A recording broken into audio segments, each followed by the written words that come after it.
다 함께 이 시간 우리에게 주시는 하나님의 말씀 함께 찾도록 하겠습니다. 사도행전 20장 25절로 32절의 말씀입니다. 사도행전 20장 25절로 32절의 말씀입니다. 우리 함께 한 목소리로 합독하도록 하겠습니다. 보라, 내가 여러분 중에 왕래하며 하나님의 나라를 전파하였으나 이제는 여러분이 다 내 얼굴을 다시 보지 못할 줄을 아노라. 그러므로 오늘 여러분에게 증언하거니와 모든 사람의 피에 대하여 내가 깨끗하니 이는 내가 거리끼지 않고 하나님의 뜻을 다 여러분에게 전하였음이라. 여러분은 자기를 위하여 또는 온 양떼를 위하여 삼가라. 성령이 그들 가운데 여러분을 감독자로 삼고 하나님이 자기 피로 사신 교회를 보살피게 하셨느니라. 내가 떠난 후에 사나운 이리가 여러분에게 들어와서 그 양떼를 아끼지 아니하며 또한 여러분 중에서 제자들을 끌어 자기를 따르게 하고 어그러진 말을 하는 사람들이 일어날 줄을 내가 아노라. 그러므로 여러분이 일깨어 내가 3년이나 밤낮 쉬지 않고 눈물로 각 사람을 훈계하던 것을 기억하라. 지금 내가 여러분을 주와 및 그의 은혜의 말씀에 부탁하노니 그 말씀이 여러분을 능히 든든히 세우사 거룩하게 하심을 입은 모든 자 가운데 기업이 있게 하시리라. 아멘. 함께 읽은 말씀으로 교회를 방어하는 호신술이라는 제목으로 함께 하나님의 말씀 살펴보도록 하겠습니다. 최근 들어 코로나19 사태만큼이나 우리 사회를 떠들썩하게 했던 사건이 있죠. 이른바 N번방 사건입니다. 사건이 너무 악하고 더러워서 어떤 사건인지 말씀을 드리기도 민망할 정도입니다. 시대가 이렇다 보니 아가씨를 키우는 것이 무서워지는 것 같습니다. 그리고 이는 어제 오늘의 이야기가 아니죠. 뉴스만 틀면 어쩌면 그렇게 강력범죄들이 많이 일어나는지, 그렇다고 아이들이 가정을 이루기까지 하루 종일 따라다닐 수도 없는 노릇이고, 그래서 한 번씩 그런 생각을 해봅니다. 아이들이 조금 자라면 호신술을 가르쳐 볼까라고 말입니다. 그런데 이와 같이 흉흉한 세상 속에서 염려되는 또 한 명의 아가씨가 있습니다. 바로 우리 주 예수님의 순결한 신부인 우리 교회죠. 최근 들어 저는 교회 역사에 대한 공부를 하고 있습니다. 그런데 교회 역사를 쭉 살펴보니 교회의 역사는 처절한 전쟁의 역사라는 사실을 알게 됩니다. 교회의 생명을 사수하기 위해, 그리고 예수님의 주인 되심을 지켜내기 위해 교회는 지금껏 피비린내 나는 전쟁을 수행해왔고 지금도 전 세계 곳곳에서 많은 교회들이 그 싸움을 하고 있습니다. 그리스도의 신부인 교회가 꽃길만 걷기에는 이 세상이 너무나도 흉흉한 것 같습니다. 그래서 교회의 역사를 살펴보면 한편으로는 지금껏 교회를 지켜오신 하나님께 감사하며 또 한편으로는 교회를 어떻게 지켜나갈 것인가에 관한 두려움이 들기도 합니다. 이에 오늘은 교회된 우리가 어떻게 해야 이 험악한 세상 속에서 우리 교회를 스스로 방어할 수 있을 것인가에 관하여 함께 살펴보는 시간을 가지려고 합니다. 성경 말씀은 아닙니다만 손자병법에 이르기를 지피지기면 백전불태라고 했습니다. 적과의 전쟁에서 승리하기 위해서는 적을 아는 것이 기본 중에 기본이라는 것이죠. 그렇다면 이 교회가 조심해야 할 적은 누구일까요? 사실 교회의 적은 어디에나 있습니다. 오늘의 본문이 쓰이던 초대교회 당시부터 그러했습니다. 교회를 끈질기게 추적하며 괴롭히던 유대인들, 제국의 반역자로 몰아서 그들을 잔혹하게 박해하고 죽였던 로마 제국, 그리고 교회가 세워진 도시들마다 성행했던 음란한 문화들, 이처럼 교회의 적은 때로는 사람이었고 때로는 권력이었으며 때로는 문화였습니다.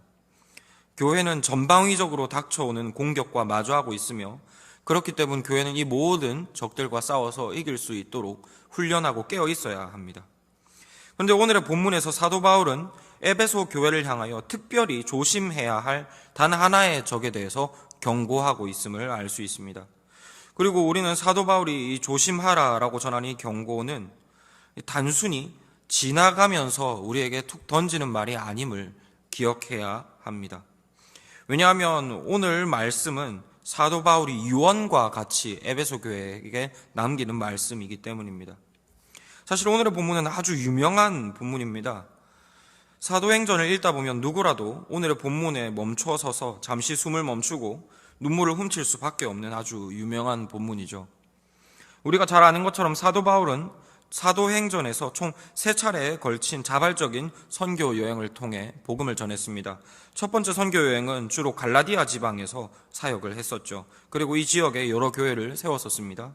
2차 전도 여행 때는 주로 아가야 지방의 고린도 지역에서 사역을 했었고, 고린도 교회를 포함한 여러 교회들을 세웠습니다. 그리고 3차 전도 여행 때는 주로 아시아 지역의 에베소에서 복음을 전하고 에베소 교회에서 사역을 했었습니다. 그리고 이 여러 교회들 중에 사도 바울이 가장 오랜 시간을 투자했고 가장 안정적인 형태로 사역했던 교회는 에베소 교회입니다. 모르긴 몰라도 사도 바울에게 있어서 이 에베소 교회는 동력자라고 부를 수 있을 만큼 든든하게 세워진 교회가 아니었을까 생각해 보는데요. 그런데 3차 전도 여행을 마친 이후 성령께서는 사도 바울을 예루살렘으로 인도하십니다. 그리고 그곳에서 결박과 환난이 기다린다는 사실을 알게 하십니다. 아마도 사도 바울은 자신이 그 당시 순교하리라는 각오를 가지고 있었을 것으로 보입니다. 그럼에도 사도 바울은 복음의 소명을 완수하고자 마지막으로 다른 지역의 교회들을 순회한 후에 성령의 부르심을 따라 예루살렘으로 발걸음을 옮깁니다. 그런데 이런 사도 바울의 마음에 아마도 에베소 교회가 밟혔을 것입니다. 이에 사도 바울은 에베소 성도들을 만나려고 합니다. 하지만 오순절에 맞추어 예루살렘에 도착하려 하기에는 시간이 부족했습니다. 어쩔 수 없이 바울은 인접 항구인 밀레도에서 에베소 교회의 장로들만 초청하여서 마지막으로 작별 인사를 나눕니다. 그리고 그 인사가 오늘의 본문이죠. 그래서 사도 바울은 오늘의 본문 직전인 말씀인 사도행전 20장 22절로 25절 말씀을 통해 에베소 교회의 장로들에게 이렇게 인사를 했습니다. 보라, 이제 나는 성령에 매여 예루살렘으로 가는데 거기서 무슨 일을 당할지 알지 못하노라. 오직 성령이 각성에서 내게 증언하여 결박과 환난이 나를 기다린다 하시나 내가 달려갈 길과 주 예수께 받은 사명 곧 하나님의 은혜의 복음을 증언하는 일을 마치려 하면은 나의 생명조차 조금도 귀한 것으로 여기지 아니하노라. 보라, 내가 여러분 중에 왕래하며 하나님 나라를 전파하였으나 이제는 여러분이 다 내 얼굴을 다시 보지 못할 줄 아노라. 무슨 말입니까? 나는 이제 하나님의 부르심을 따라 죽으러 간다는 것입니다. 내가 이제 예루살렘으로 가면 어떤 박해가 나에게 닥칠지 알 수 없다. 그러나 나는 주께 받은 사명을 완수하기 위해 나의 생명조차도 아깝게 여기지 않는다라고 고백한 것이죠. 소망하기는 우리 모두에게 이런 고백이 있기를 원합니다. 하지만 사도행전 20장에서 정말 중요한 것은 사도 바울의 이 고백이 아닙니다. 이어지는 오늘의 본문이죠. 사도 바울이 더 이상 에베소 교회를 보지 못하리라고 생각하고 에베소 교회에게 마지막으로 전한 에베소 교회가 새겨들어야 했던 이 사도 바울의 유언인 것입니다. 물론 사도 바울은 예루살렘에서 순교당하지는 않습니다. 예루살렘에서 큰 환난을 당하지만 결국 로마까지 압송되어 가고 로마에서도 복음을 전하게 됩니다. 이후에 에베소서 편지를 통해서 에베소 교회 성도들과 인사를 나누기도 하죠. 하지만 어찌 되었든 간에 지금 오늘의 본문은 사도 바울이 유언을 남기는 심정으로 전하고 있는 인사입니다. 즉 오늘의 본문이 그저 지나가다가 너네 이렇게 하면 안 된다 하고 툭 던진 말이 아니라는 것입니다. 오늘의 본문은 사도 바울이 가장 정성스레 섬겼던 교회를 향해 남긴 유언과 같은 말씀입니다. 그야말로 한자 한자 남김없이 뼈에 새겨야 할 에베소 교회를 향한 유언이며 동시에 우리를 향한 하나님의 말씀인 것이죠. 그리고 본론으로 돌아가 사도 바울은 이 중차대한 순간에 대부분을 할애하며 이 에베소 교회가 그리고 교회들이 조심해야 될 적이 누구인가를 밝히는데 본문을 할애하고 있습니다. 그런데 적의 정체가 의외입니다. 29절로 30절의 말씀입니다.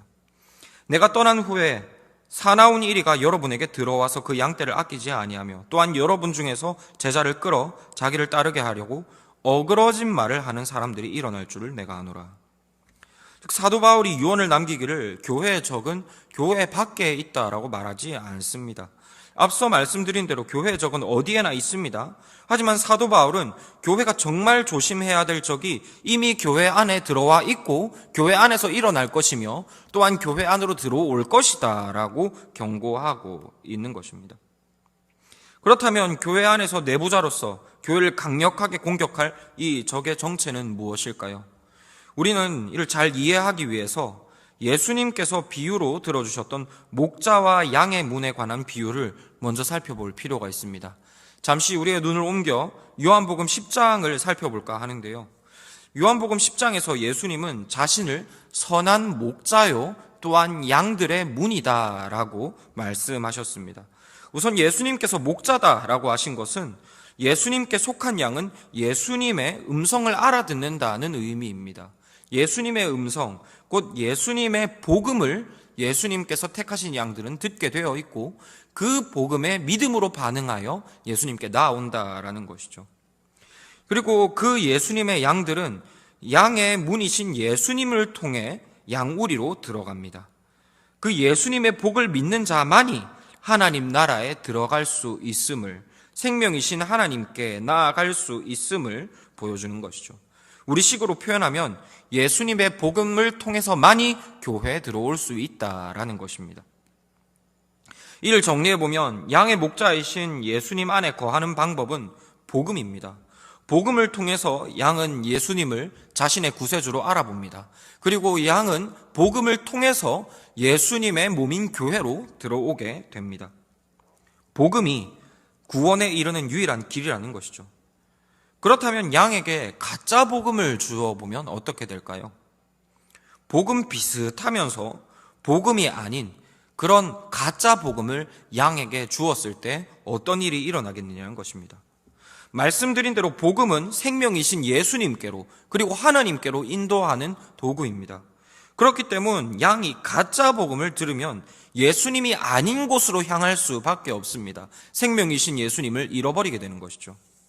그래서 양의 문이신 예수님을 통해 들어오지 않는 자, 그는 양의 목숨을 빼앗는 절도요 강도라고 예수님은 말씀하십니다. 즉 예수님의 복음이 아닌 것을 가지고 교회 안에 들어온 자, 그리고 예수님의 복음이 아닌 것을 교회 안에서 복음인 것처럼 말하는 자, 그는 결국에는 양들에게서부터 예수님을 떼어놓을 교회의 적이다라고 예수님께서 경고하신 것입니다. 그가 알고 그렇게 하든 모르고 그렇게 하든 그것은 상관이 없이 말입니다. 그리고 이런 맥락에서 사도 바울은 강도와 같은 이리를 주의하라라고 경고하고 있습니다. 다시 본문으로 돌아와 사도행전 20장 30절의 말씀입니다. 또한 여러분 중에서도 제자들을 끌어 자기를 따르게 하려고 어그러진 말을 하는 사람들이 일어날 줄을 내가 아노라. 즉 사도 바울이 경고하고 있는 교회의 적은 다름 아닌 교회 안에서 어그러진 말을 하는 사람들입니다. 그가 밖에서 들어왔던 교회 안에 있었던 지도자였던 상관없이 말입니다. 예수님과 비슷한 말을 하지만 예수님의 말을 교묘하게 어그러뜨려서 하는 사람, 그가 바로 교회를 죽음으로 몰아가는 절도요 강도요 1위인 것이죠. 지금 사도 바울은 예수님 안에서 그토록 아꼈던 에베소 교회를 향해 이런 자들을 조심할 뿐 아니라 너희들도 이런 자가 되지 않도록 깨어서 주의하라라고 경고하고 있는 것입니다. 이것이 사도 바울의 에베소 교회를 향한 마지막 유언인 것이죠. 왜냐하면 교회를 향한 이들의 공격은 그만큼 파괴적이고 공격적이기 때문입니다. 오죽하면 사도 바울이 좋을 말만 하고 떠나도 아쉬운 그 상황에 이런 말들로서 유언을 마무리하겠느냐는 것입니다. 그리고 이는 기독교 교회사를 볼 때 조금도 부족함이 없는 일이었습니다. 왜냐하면 교회가 존재한 이후로 수도 없는 절도와 강도와 이리들이 일어나 양떼들로부터 생명이신 예수님을 빼앗아 갔기 때문입니다. 사실 교회의 역사는 곧 교회 내부에서 일어나는 이 이리들과의 전쟁이라고 해도 과언이 아닙니다. 이로써 우리는 특별히 우리가 조심해야 될 이리에 대해 살펴보았습니다. 그렇다면 교회는 이 이리들 속에서 어떻게 우리 자신을 보호해 낼 수 있을까요? 다행히도 사도 바울은 우리에게 우리 교회의 적이 누구인지를 알려주었을 뿐만 아니라 어떻게 저들을 물리칠 수 있는지에 대해서도 분명하게 알려주고 있습니다. 사도행전 20장 31절로 32절의 말씀입니다. 그러므로 여러분이 일깨어 내가 3년이나 밤낮 쉬지 않고 눈물로 각 사람을 훈계하던 것을 기억하라. 지금 내가 여러분을 주와 및 그의 은혜의 말씀에 부탁하노니 그 말씀이 여러분을 능히 든든히 세우사 거룩하게 하심을 입은 모든 자 가운데 기업이 있게 하시리라. 사도 바울은 그러므로라는 접속사를 통해 말씀을 이어가고 있습니다. 교회에 이런 무시무시한 적들이 일어날 것이다. 그러니 이러이러하게 대비하면 너희는 그들을 물리칠 수 있을 것이다. 이런 맥락으로 말씀을 이어가고 있는 것이죠. 그리고 그 적을 물리칠 방법은 사도 바울이 3년 동안 쉬지 않고 전한 훈계를 기억하는 것입니다. 이는 사도 바울이 마지막으로 생색내는 것이 아닙니다. 내가 밤낮 쉬지도 못하면서 너희에게 복음 전한 것 알지 않느냐? 나를 봐서도 그렇게 하면 안 된다. 이런 의미가 아니라는 것이죠. 지금 사도 바울이 전하는 바는 32절에 기록된 대로 내가 전했던 그 은혜의 말씀을 기억하라. 그 복음을 기억하라 라는 의미입니다.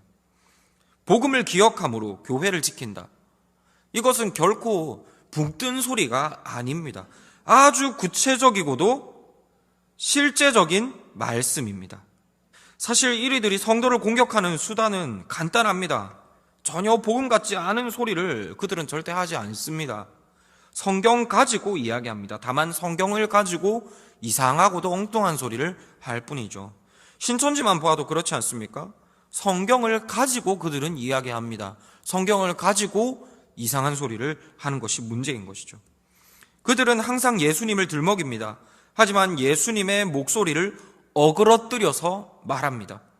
그러니 교회 꽤나 다녔다 하는 분들도 이들에게 우수수 넘어갑니다. 성경으로 복음을 말하지 않고 엉뚱한 소리를 하니까 이상한 것 같은데 라고 하면서도 그의 말에 우수수 넘어가 버리는 것이죠.